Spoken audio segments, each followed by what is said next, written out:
Hi, this is Simpe Jonas from the Center for Risk Analysis. Given the current negative sentiment around the ANC and its government, we, in a recent client briefing, discussed the future trajectory of the ANC and its government. In particular, you'll see in this video a short clip of Dr. Frans Cronje answering the question of whether or not the ANC will be able to reform itself from within. Why can't the ANC do reform? The reasons are part practical and part ideological. Practical reasons very rarely understood or discussed. The practical reason is that from a management perspective, the ANC can't change.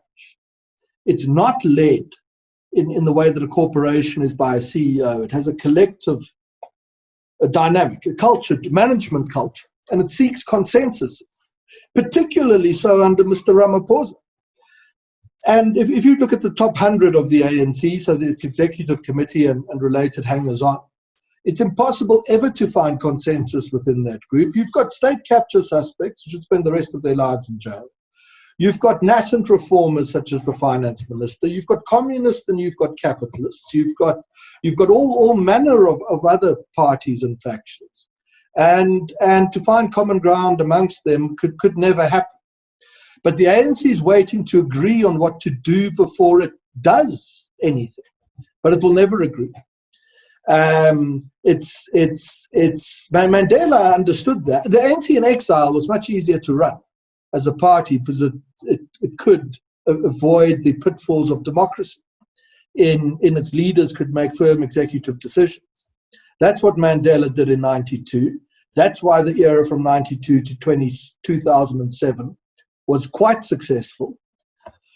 Thereafter, as the ANC's internal democracy plays out, it becomes almost impossible to run the parties. From a management perspective, you cannot turn it unless you are a person of such fluence and ruthlessness. And I mean that as a compliment to Mr. Mandela.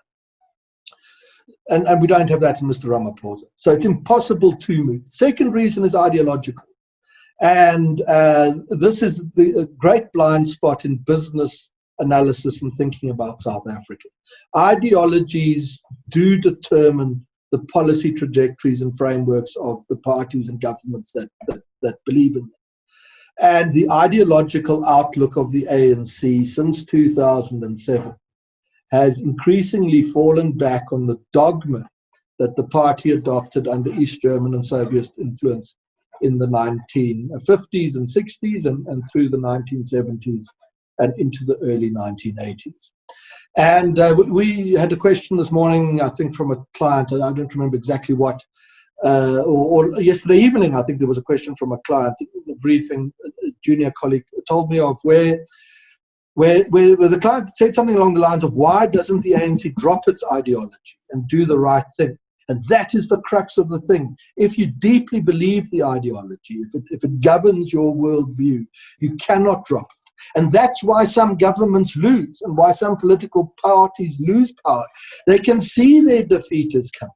They know it. I assure you, there is what may happen to the ANC in the next decade will not come as a surprise to the great majority of its more influential thinkers. But they allow it to happen. Part of the reason is the role of dogma and the ideological prison in which the ANC now locks itself. It can see the consequences, but it's powerless to do anything about them. The power of ideology is very, very great. And it takes ruthless leaders to break ideological strangleholds. And Mr. Mandela was one of those, Mr. Gorbachev was one, Mr. de Klerk was one, Mr. Ramaphosa, whatever merits there are in his compacting approach is not one of them. If you enjoyed this, please make sure to like this video and subscribe to this channel. To become a CRA client, please follow the link in the description box below.